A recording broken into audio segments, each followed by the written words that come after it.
दोस्तों नमस्कार, आप देख रहे हैं अपना YouTube channel be your money manager. दोस्तों इस साल का तीसरा आईपीओ वेदांत फैशंस का आईपीओ आ रहा है। 4 फरवरी को आईपीओ खुलेगा। आईपीओ यानी इनिशियल पब्लिक ऑफरिंग, हिंदी में उसको आरंभिक सार्वजनिक निर्गम कहते हैं। आईपीओ के जरिए आईपीओ लाने वाली कंपनी पूंजी बाजार से पैसे जुटाती है और शेयर बाजार में लिस्ट होती है, जबकि निवेशक आईपीओ में पैसे लगा करके पैसे कमा सकते हैं। हालांकि आईपीओ में पैसे लगाना भी रिस्की होता है, उसमें आपको नफा भी हो सकता है, नुकसान भी हो सकता है। इसलिए किसी भी आईपीओ में पैसे लगाने से पहले उस आईपीओ के बारे में और आईपीओ लाने वाली कंपनी के बारे में विस्तार से जान लेना चाहिए। तो इस एपिसोड में हम आपको वेदांत फैशंस के बारे में बताएंगे, उसके आईपीओ के बारे में भी बताएंगे। लेकिन सबसे पहले मैं आप सबसे गुजारिश करता हूं कि अगर अभी तक आपने इस यूट्यूब चैनल को सब्सक्राइब नहीं किया है तो जल्दी से कर ले। साथ ही साथ अपने दोस्तों, रिश्तेदारों, जान पहचान वालों को भी इस YouTube चैनल को सब्सक्राइब करने के लिए कहें, शेयर करने के लिए कहें, लाइक करने के लिए कहें और पैसों से जुड़े हुए सवाल पूछने के लिए कहें, क्योंकि इस YouTube चैनल के जरिए पैसों से जुड़े हुए आपके हर सवाल के जवाब आपकी भाषा में आसानी से दिया जाता है। तो चलिए आगे बढ़ते हैं वेदांत फैशंस की तरफ।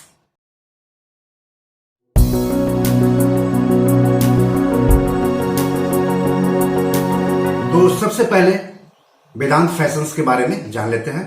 पारंपरिक परिधान के ब्रांड मान्यवर की मालिक कंपनी है वेदांत फैशंस लिमिटेड। यह फैशन कारोबार से जुड़ी हुई कंपनी है। इसकी कोई भी सहयोगी कंपनी शेयर बाजार में लिस्ट नहीं है। रवि मोदी, शिल्पी मोदी और Ravi Modi family trust company के प्रोमोटर्स हैं। अब कंपनी के आईपीओ के बारे में जान लेते हैं। तो कंपनी का आईपीओ आम निवेशकों के लिए 4 फरवरी को खुलेगा और 8 फरवरी को बंद होगा।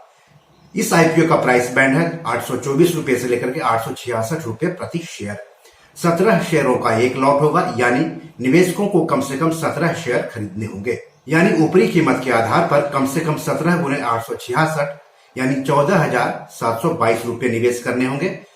रिटेल व्यक्तिगत निवेशक अधिक से अधिक 13 लॉट यानी 221 शेयर खरीद सकते हैं। कहने का मतलब हुआ कि ऊपरी कीमत के आधार पर अधिक से अधिक 221 गुने 866 यानी 1,91,386 रुपये निवेश कर सकते हैं अधिक से अधिक रिटेल व्यक्तिगत निवेशक। कंपनी इस आईपीओ के जरिए 3,149 करोड़ रुपए जुटाएगी। कंपनी आईपीओ के तहत बिक्री के लिए नए शेयर जारी नहीं करेगी और पूरा का पूरा आईपीओ ऑफर फॉर सेल है, यानी इससे कंपनी को आय नहीं होगी बल्कि मौजूदा निवेशकों और प्रमोटरों की हिस्सेदारी बेची जाएगी। आईपीओ अलॉट की तारीख है 11 फरवरी। आईपीओ अलॉट नहीं होने पर पैसे की वापसी होगी 14 फरवरी को। कई बार क्या होता है कि आईपीओ के तहत जितने शेयर्स जारी किए जाते हैं उससे ज्यादा मांग हो जाती है, तो ऐसे में बहुत सारे निवेशकों को आईपीओ के शेयर्स अलॉट नहीं होते हैं। तो जिनको शेयर्स अलॉट नहीं होते हैं उनके पैसे रिफंड कर दिए जाते हैं। तो शेयर अलॉट नहीं होने पर पैसे की वापसी होगी 14 फरवरी को। निवेशकों के डीमैट अकाउंट में शेयर ट्रांसफर होंगे 15 फरवरी को। आईपीओ शेयर्स की लिस्टिंग होगी 16 फरवरी को और शेयर्स बीएसई और एनएसई पर लिस्ट होंगे। इस आईपीओ में 50% हिस्सेदारी योग्य संस्थागत खरीदारों यानी क्यूआईबी के लिए है। 15% हिस्सेदारी एनआईआई यानी गैर सांस्थानिक निवेशकों के लिए है, जबकि 35% हिस्सेदारी रिटेल निवेशकों के लिए आरक्षित है।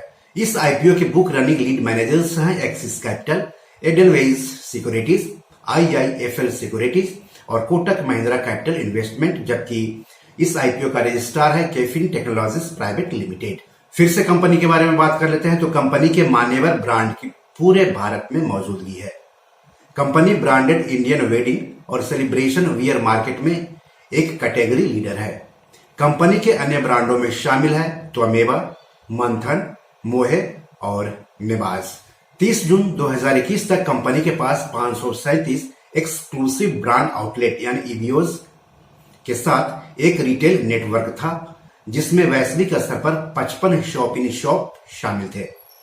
संयुक्त राज्य अमेरिका, कनाडा और संयुक्त अरब अमीरात में इसके 12 विदेशी ईबीओ यानी एक्सक्लूसिव ब्रांड आउटलेट्स हैं, जो एक बड़े भारतीय प्रवासी वाले देश हैं।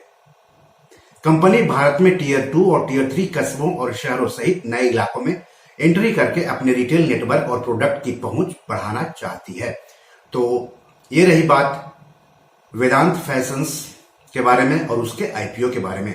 अब अगर आप वेदांत फैशंस के आईपीओ में निवेश करना चाहते हैं और पहले कभी नहीं आपने किसी आईपीओ में निवेश किया है या शेयर बाजार में निवेश किया है, तो वेदांत फैशंस के आईपीओ में कैसे निवेश करेंगे वो भी जान लीजिए।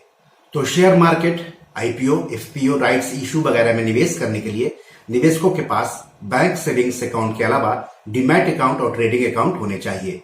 सेविंग्स अकाउंट आप बैंक में खुलवा सकते हैं, लेकिन डीमैट और ट्रेडिंग अकाउंट आपको सेबी रजिस्टर्ड और stock market registered share broker के यहाँ खुलवाना होगा।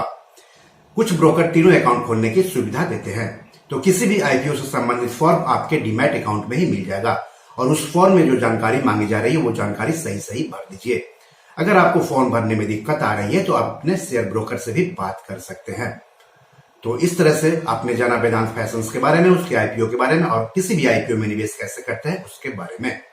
तो किसी भी आईपीओ में निवेश करने से पहले आप उस आईपीओ के बारे में और कंपनी के बारे में खुद से रिसर्च करके पूरी जानकारी ले लें, तभी पैसा लगाएं, क्योंकि पैसा आपका है, नफा नुकसान आपका होगा। तो बी योर मनी मैनेजर में आज इतना ही। नमस्कार।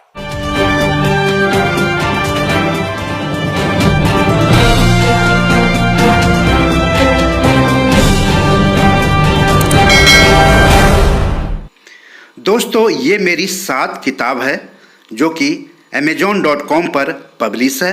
आप इसे डाउनलोड करके पढ़ सकते हैं।